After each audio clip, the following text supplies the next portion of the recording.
So today we're going to be talking about going inpatient. This is mainly geared towards teenagers who are kind of concerned about how it's going to be if they need to go inpatient. So we're going to talk about why you would go inpatient, how the admissions is, and how it is to be inpatient. So first, I'm going to talk about the most common reason that we end up going to inpatient. So the main reason we go to inpatient is because of suicidal ideation. So this is mainly if you have a plan or you're actively hurting yourself, you're self-harming. There will be a evaluation performed by psychologists at the hospital that you're staying at, and they will decide whether or not it is necessary for you to go inpatient. But if you do have a plan or you're self-harming at the moment, then they will normally put you inpatient. They also put you inpatient if you're a threat to other people. So this could be if you're having homicidal ideation thoughts and stuff like that. But the most common is usually suicidal thoughts, or that's what I've seen. Okay, so how is admissions like? So basically what happens is while you're in the ER when you first get taken to the hospital for your suicidal ideation for whatever it is, you stay in the ER for about 1 to 5 days, and you're waiting for a bed.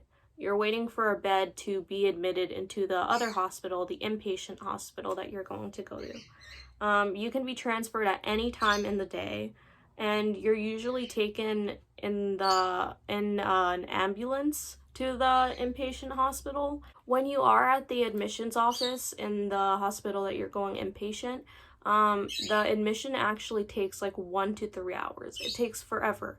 You're waiting there, you're being evaluated by several different psychologists, doctors, and they're trying to see if they can help you and stuff, and they're just putting in your information. You usually get this like band.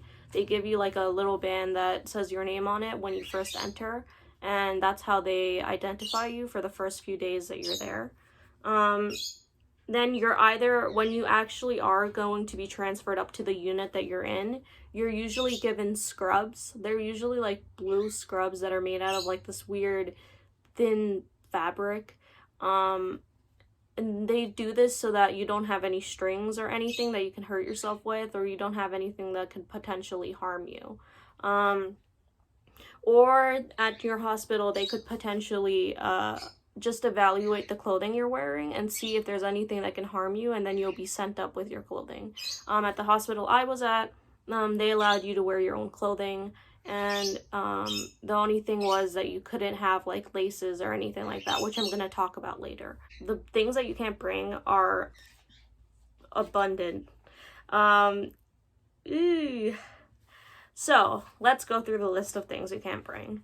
You can't bring makeup, perfume, your phone, clothing with strings, shoes with shoelaces, too much clothing, razors. Sometimes you can't bring shampoo, deodorant, conditioner because they usually supply it for you. You can't bring lotion. Basically anything that has a scent on it you can't bring. You can't bring anything like with metal. For example, like those face masks that have the metal adjustment thingies. You can't bring those. There's a lot of stuff you can't bring. You can't bring anything that's sharp, just anything that could potentially harm others or could harm yourself with, anything that you could do anything with, basically. They try to eliminate the chances of you actually hurting yourself in there, so they kind of get rid of that by examining what you bring. Alright, so let's talk about actually being inpatient. So basically what happens is, in the beginning, you absolutely know no one. You know no one. You're so confused. You are very intimidated by every single person who is there. But the good thing is, fortunately, they're actually usually really nice, at least in the girls' unit. They usually come up to you, they ask you what your name is, what your pronouns are, other stuff, and they kind of greet you. They're usually really nice to you, but at the beginning they're very intimidating because they're all like coming up to you at once and like just asking you a bunch of questions. It's kind of like it's scary, but they mean well. They don't wanna scare you. Oh, for rooms, you usually share a room with 1 to 2 people. You're not usually alone unless you're waiting for someone else to be transferred to your room. Food is given 3 times a day. It's given in the morning, in the noon, and in the afternoon. For school, during the school year, if you're transferred there during the school year, you'll have school for like 2 hours on like, at least in my hospital it was two, like every other day.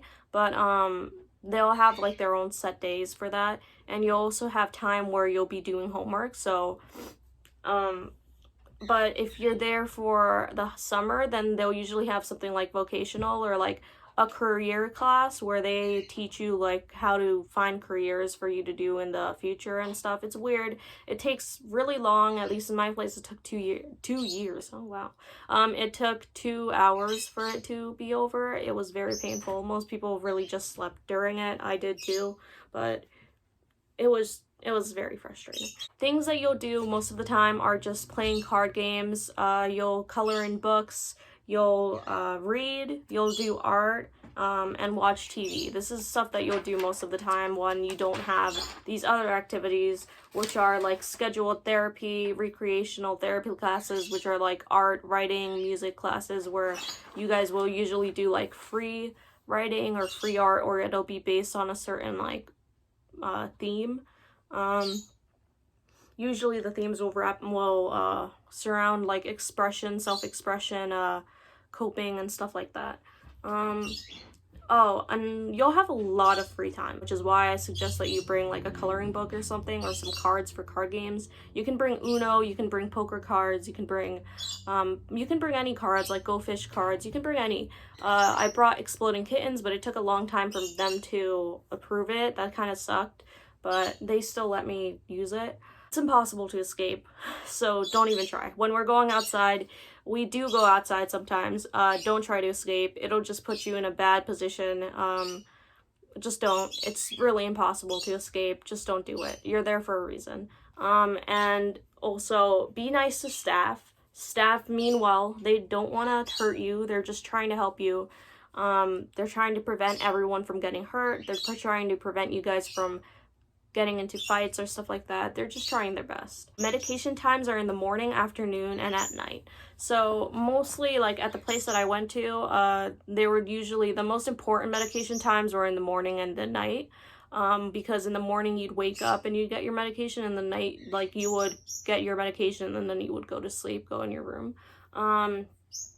But there also is an afternoon window for people who have to have medication in the afternoon. But also another thing is you're not allowed to be in your room until nighttime or in the morning. So in the morning, when you're showering, when you're brushing your teeth and stuff like that, that's when you're allowed to be in your room. When you're changing into your clothing, that stuff, you have to fold your bed. Usually you have to leave your room clean before you leave and go to like breakfast, get your medication and stuff like that. It's not that bad, but it's just kind of scary when you're first there. Don't leave your room when it is time to go to sleep. Don't do that. I did that. That was not a good idea.